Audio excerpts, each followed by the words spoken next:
Now, this is a group of children worthy of more comment, because while some of these children are clearly variations of our combined type children and need to be reclassified as such, there is a group left over who are quite different. And it's anywhere from 30 to 50% of all children called inattentive only ADHD children. Researchers have invented a term for these. It's not a diagnosis. If you use it outside this room, most clinicians have never heard of it. But in the research literature, this is the term that is being used to describe this unique group of individuals. I believe this is a separate disorder from ADHD, that lurking within the larger sample of ADHD has been another attention disorder. But even my conservative colleagues, like Steve Hinshaw, just down the road at UC Berkeley, even though he would say that maybe it isn't a separate disorder, would agree that it's qualitatively different from the combined type of ADHD. Whether you're in the disorder camp or the subtype camp, I don't care. The finding that is important tonight is that there are many qualitative differences that are worthy of appreciation. First of all, the symptoms shown in the SCT child are the opposite of ADHD symptoms. This is a staring child, a daydreamy child, a passive child who is lethargic, slow-moving, sluggish, stares. This is the child that is often viewed as mentally spacey, foggy, and appears to not be attending well to reality around them. Those, in many cases, are the antithesis of the ADHD child, who is distractible, impulsive, active, engaging, in your face. If an ADHD child were to come into this room, you would know it in minutes. If an SCT child were to come into this room, you would never know it. So the difference in their disruptive value to the environment is quite striking. This is not a disruptive group of children. The ADHD child is clearly a disruptive child. Now, there are other differences. ADHD is not an information processing disorder. This is, suggesting there's something in the peripheral or in the sensory analyzers of the brain, the posterior aspects of the brain, where this disorder lies. Those of us in neuropsychology are tantalized by the finding that the symptoms and the processing problems remind us of children who have white matter disease of the brain, where there's been a disruption in the cortical, subcortical loops of processing information, which ADHD children do not show. Now, I don't know that that's the source of their problem. I'm just drawing an analogy here. The pattern of cognitive impairment resembles that of other posterior disorders and not of the ADHD child. When we look at the kind of attention impaired, out of the 6 dimensions of attention, these children are impaired in selective attention, to the ability to identify rapidly what is important in front of you from what is not. Some people call that focused attention, but it's really a selective aspect of attention. When we look at their memory systems, the ADHD child has a working memory problem. They forget to do. These children seem to have a retrieval problem out of storage of memory. But I add a question mark because it's very understudied, so I don't want to pass it off as something definitive, certainly worth further examination. What is much more definitive is that the social impairments of these children are the opposite of ADHD children. These are shy children, reticent, apprehensive, less involved. Now, unlike the Asperger's and autistic spectrum disorders, or the schizotypal or schizophrenic disorders, they're not aloof and disinterested in other people. It's not that they have a disregard for socializing with others that is so much more typical of the autistic spectrum children. They do want friends, they are interested, and they have appropriate social skills. They're just a little more anxious, a little shy, a little hesitant.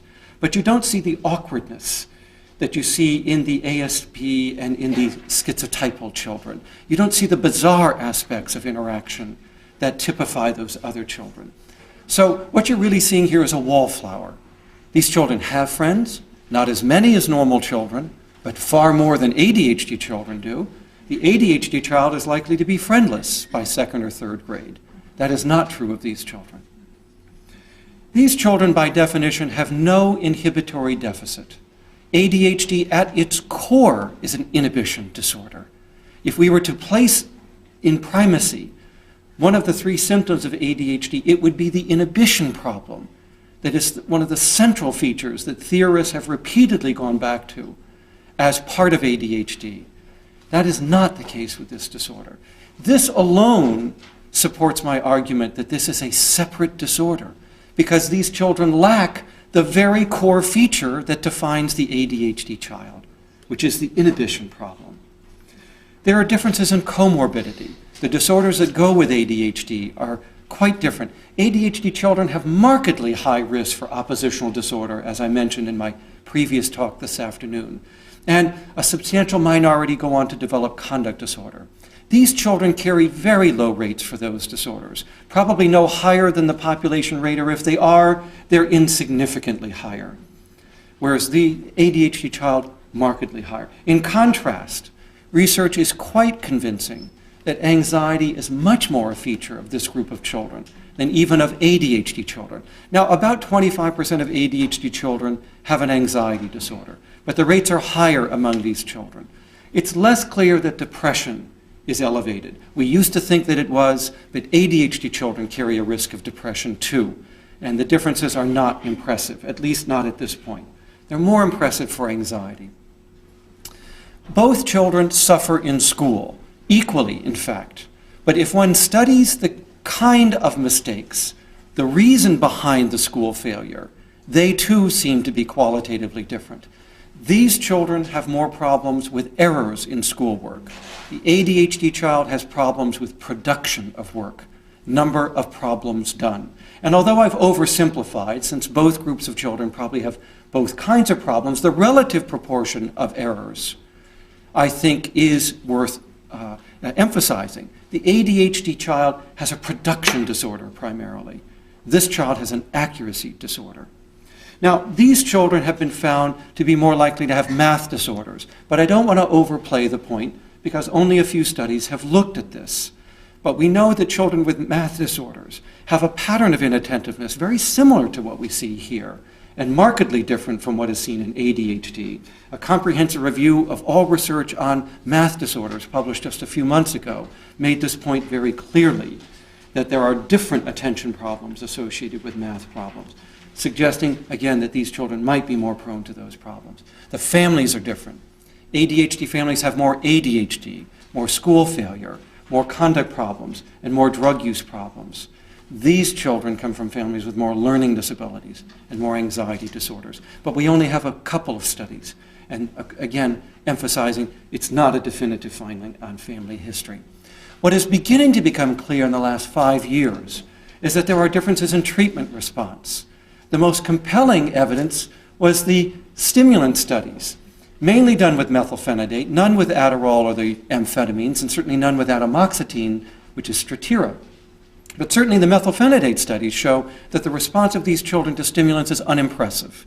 My own study at UMass, done when Julie was back there, she probably's forgotten this, shows about a 20% rate of response among these children versus over 92% of combined type children in that study responded to one or more of the doses of stimulants. Now, ours was one of the few dose response studies. Others have simply found a rather lackluster or mediocre response. I want to make the point clear here. We're not saying that stimulants make these children worse. What we're saying is that they don't help them. The response is not dramatic. It's not clinically impressive. You wouldn't argue for keeping this child on medication after the trial. So even though there's a slight improvement, it's not worth the money, the side effects, the effort to retain them on the trial. So we're beginning to see the potential evidence that stimulants are not really the drugs for these children like they are for combined type ADHD. There is a growing body of evidence that these children are among the best responders to social skills training. ADHD children either don't respond to social skills training or the skill training response is very unimpressive and does not generalize outside the training environment. And in 1 in 4 ADHD children, they actually get worse. People need to understand that social skills training produces side effects, that some children engage in what we call deviancy training, where aggressive children in the group train up the non-aggressive children to become more aggressive children in defense. By the way, this is seen every year in kindergarten, so it's not a new finding. young children who first start school in kindergarten become much more aggressive during the first 3 to 6 months of kindergarten. So there is a downside to social skills training that clinicians should not ignore. We need to remember that social skills training was originally invented in the 1960s for the treatment of shyness, and it continues to show its most robust effects with anxious, internalizing, and reticent people. The data on people with disruptive acting out disorders is much less impressive than it is on internalizing disorders. And that begins to explain why it's the shy ADHD child who seems to respond so well here, as opposed to the disruptive ADHD child. Now, I will argue that these children might do better in behavioral interventions. There's no study of that, however. But we can logically draw this inference, at least as a potential reason to further research it, because the large study known as the MTA study, largest study ever done of ADHD treatment, found that the single best predictor of who did well in treatment was anxiety. The more anxious you were, the better you responded to the psychological and behavioral and school interventions. And since these are the most anxious of the ADHD group, it would lead one to argue that they may well be our best responders to psychosocial treatment. We might find here what we're already seeing for social skills training. Now, cognitive training, which is teaching children to talk to themselves, has been tested extensively for ADHD, and it fails. We do not recommend it as an intervention.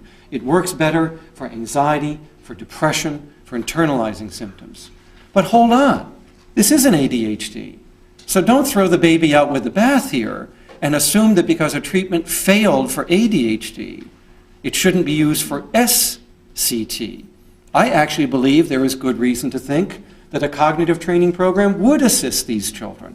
First of all, cognitive therapy helps anxious people, so it might well help them, if only with their anxiety. But because these children appear to have normal internal language, whereas ADHD children are delayed in internal language, cognitive therapy might work for these children, whereas it doesn't work for ADHD because of this failure to develop appropriate internal speech.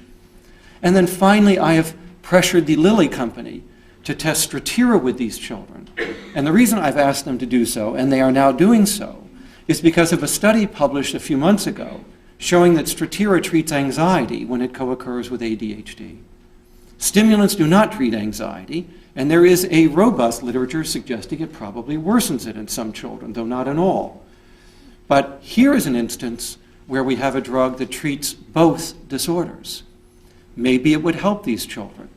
Neuropsychologists and neuroscientists in the room also would recognize that the kind of attention problem seen here certainly mimics those that are associated with norepinephrine disorders and might well be more responsive to a norepinephrine agent, which is what Strattera is.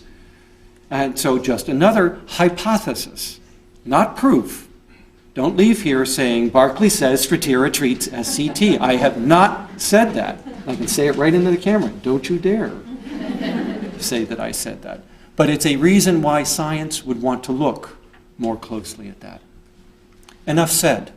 What we can say then in the last decade, we found another disorder. It seems to be within the ADHD population, but probably isn't ADHD. I'm not sure yet whether it's a distinct kind of ADHD, as others argue, or whether my earlier suspicions are true that it's actually a separate disorder.